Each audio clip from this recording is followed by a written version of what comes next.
Hello students, hope you all are well. And in my last class we discussed about factor addition, and here we discuss about triangular law of addition, parallelogram law of addition, and multiplication of factors by scalars. So today we will discuss about factors joining 2 points, section formula, and we'll try to solve exercise 10.2. So let's start.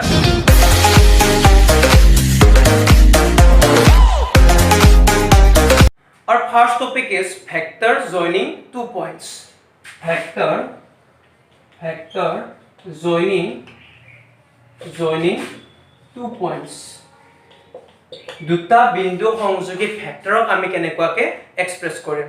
Suppose this is our z axis, this is y axis, and this is x axis, and let us consider 2 points. Suppose this is p1 and this is p2, having coordinate x1 y1 z1, and p2 have coordinate x2 y2 z2, and we connect p1 p2. That means which is a factor p1 p2. Now we have to find factor p1 p2. Okay, and let us consider, suppose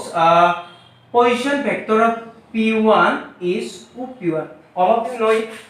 Position vector of p1 op1, and which have direction in this side, and position of vector of p2 is in the direction this side. Okay, now from the triangle o p1 p2, o p1 p2 পৰা আমি কি লিখিব পাৰো?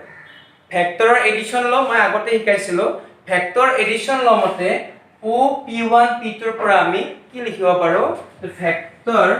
o p1 plus p1 p2 equal o p2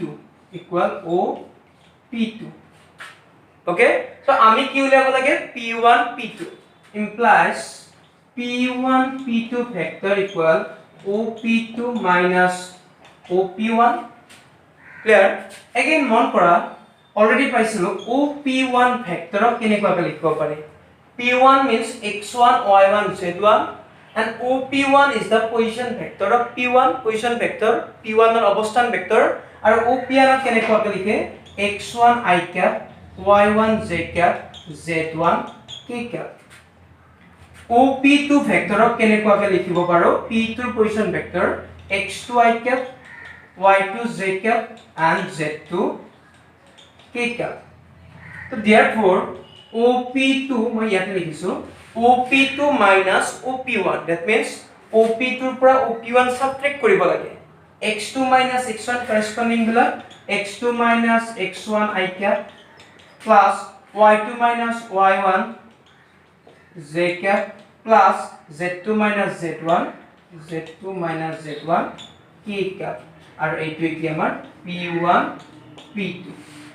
p1 p2 vector কি পালো? x2 minus x1 i cap, y2 minus y1 z cap plus z2 minus z1 k cap. এতিয়া মনত কেনেকৈ ৰাখিম? তো মন কৰিবা, p1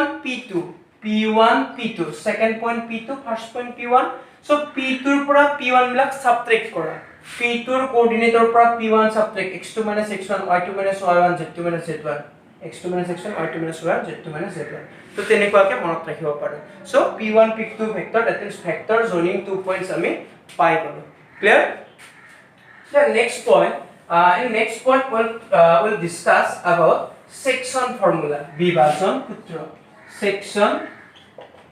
section formula, বিভাজন সূত্র. Already about section formula তোমালোকে class 10 ত পাইছিলা. section formula কি আছিল? বিভাজন সূত্র. Suppose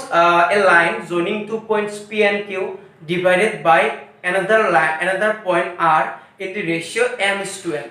যে এটা লাইন p আৰু q point কানেক্ট কৰা লাইন এডালক r point এটাৰে pq point p, this is q, আৰু r point এ ডিভাইড কৰিছে m:n ratio.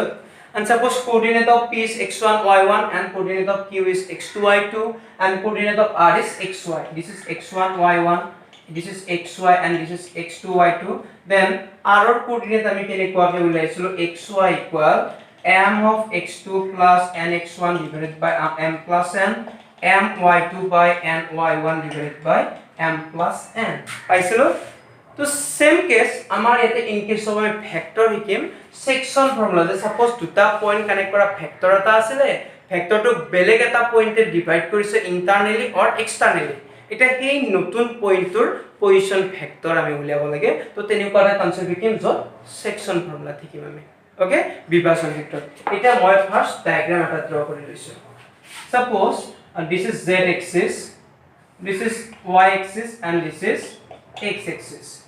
and let us consider 2 points here p1 and here p2 in the direction of this direction coordinate of p1 is x1 y1 z1 and coordinate of p2 is x2 y2 z2 and suppose another one point p which divides having coordinate x y z which divides p1 p2 in the ratio m is to n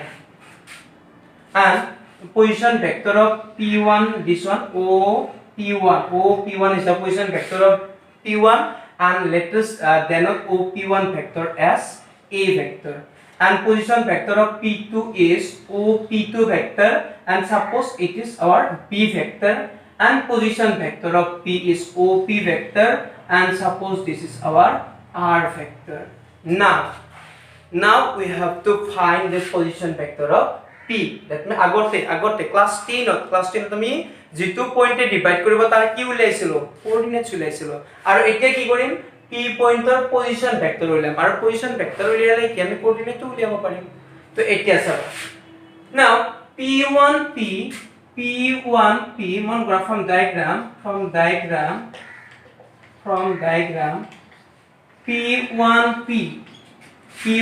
vector divided by p2 vector equal m by n লিখিব পারলে p1p vector কিয় p1p vector লিখিছো because p1p vector to এইটো ডাইরেকশনত আছে p1p vector p2 vector equal m by n okay এর cross product করলে কি হবে n p1p vector equal m p2 vector মই এখানে অলপমান মচি লৈছো তোমালোকে আকি লবা p2 vector এটা মই p1p vector আৰু p2 vectorৰ ভ্যালু পাব লাগে তো চোৱা p1p vector পাব লাগিলে মই এই সৰু ট্ৰায়াঙ্গলটো লব লাগিব এই তলৰ ট্ৰায়াঙ্গলটো কোনটো ট্ৰায়াঙ্গল from triangle OP1P মই কি পাম triangle of OP1 plus P1P equal OP vector তো তাৰে পৰা P1P vector equal কিমান হ'ব OP vector minus OP1 vector তো ইয়াতে মই কি লিখিব পাৰো n P1P vector means কি লিখিব পাৰো মই OP vector minus OP1 vector বুজি পাইছা then m এবাৰ লাগিলে PP2 means upper triangle এইটো triangle so similarly from upper triangle OPP2 পৰা কি পাম OP plus PP2 equal OP2 okay then PP2 equal to one baba OP2 minus OP so therefore we get OP2 minus OP clear now n OP vector means in simply ki likhisu ma OP vector means r vector OP1 vector means a vector m OP2 vector means b vector are OP vector means r vector তো মই কি উলিয়াব লাগে আমি উলিয়াব লাগে OP vector that means r vector so ইয়াতে মই এইখিনি অলপ ক্যালকুলেশন কৰি r বিলাক লেফট সাইডত লৈ যাম বাকিখিনি ৰাইট সাইডত লৈ আহিম তো ৰাইট সাইডত লৈ আহিলে মোৰ কি হৈ যাব nr minus na equal mb minus mr then এইটো হেইফালে লৈ যোৱা লৈ গলে যদি মই r কমন ল ইয়াত আছে n এইটো এইফালে নিলে হ'ব প্লাস m and এইটো অলৰেডি এইফালে আছে mb minus এইটো এইফালে নিলে হ'ব প্লাস na তো নেক্সট স্টেপত কিমান হ'ব r factor equal mb plus na divided by n plus m or m plus n তো সো পজিশন ভেক্টৰ যেটো তোমালোকে অলৰেডি ক্লাস 10 ত ফৰ্মুলা পাইছিলা mx2 plus nx1 divided by m plus n আৰু এইবাৰ কি পালো আমি vector in case of vector mb plus na divided by m plus n. B means position vector of the second point and a means position vector of the first point. আৰু class 10 ত কি আছিল mx2 second point plus nx1 first point আৰু ইয়াতে b আৰু a ৰে ৰিপ্লেস হৈ গল তো তেনেকুৱাকে আইডিয়া কৰি মনত ৰাখিব পাৰা আৰু মন কৰিবা এই যেটো ফৰ্মুলা এইটো ফৰ্মুলা কাৰ ইন্টাৰনালি ডিভাইড নে externally divide This is for internally because ইয়াত p পইণ্টে p1 p2 অন্তৰ্বিভক্ত কৰিছে মাজত ডিভাইড মাজত সমাজত বুলি ক'ব নোৱাৰো বাট ভিতৰত ডিভাইড কৰিছে সো এইটো ফৰ্মুলা এখানে নোটস কৰি লবা গোটেইখিনি নোটস কৰি লবা এইটো ফৰ্মুলা আমাৰ কাৰ কাৰণে আহিব for internally this is for internally okay অন্তৰ্বিভক্তৰ কাৰণে তো নেক্সট আমি এবাৰ শিকিম for externally divide তো এইবাৰ আমি শিকিম for external মই প্ৰপ কৰি লৈছো এখিনি মচি লৈছো আগৰটো পালো আমি for internal আৰু এইবাৰ আমি শিকিম for external next externally বহিৰ্বিভক্ত মানে ইয়াত যেটো p পইণ্টে ভেক্টৰটো বাহিৰৰ ফালৰ পৰা ডিভাইড কৰিব তো suppose this is our z axis and this is y axis and this is x axis and here we consider a point p1 with coordinate x1 y1 z1 and another one point p2 with coordinate x2 y2 z2 and we connect p1 and p2 and suppose another point p is here and we extend p1 p2 up to p p1 p2 দুটা point আছিল মই p1 p2 অলপ extend কৰি দিলো আৰু ইয়াত বেলেগ এটা পয়েন্ট p আছে এই p পয়েন্টে p1 p2 কি ৰেশিও ডিভাইড কৰিছে m এইখিনি m আৰু এইটো পাৰ্ট হ'ব আমাৰ n m:n ৰেশিও ঠিক আছে আৰু এইফালে p1 ৰ position vector of p1 is a position vector of p2 is b and position vector of p is r যেটো আমি অলৰেডি পাইছো নাও আগৰদৰে মন কৰা ইয়াত p1p means m and p2p means n তো আমি কি লিখব পাৰো here p1p by p2p equal m by n ঠিক আছে তো ক্রস প্রোডাক্ট করলে হইব m p1p vector equal m p2p vector তো দেন মোক p1p লাগিলে p2p লাগিলে তো p1p means p1p ডাঙৰ ট্ৰায়াঙ্গল তো p1p তো মই এই ডাঙৰ ট্ৰায়াঙ্গল তো লম from triangle OP1P মই কি লিখিব পাৰো ভেক্টৰ এডিশন ল OP1 plus p1p equal OP तो ইয়াৰ পৰা p1p equal কিমান পাবা OP minus OP1 and p1p means কিমান পাম OP minus OP1 and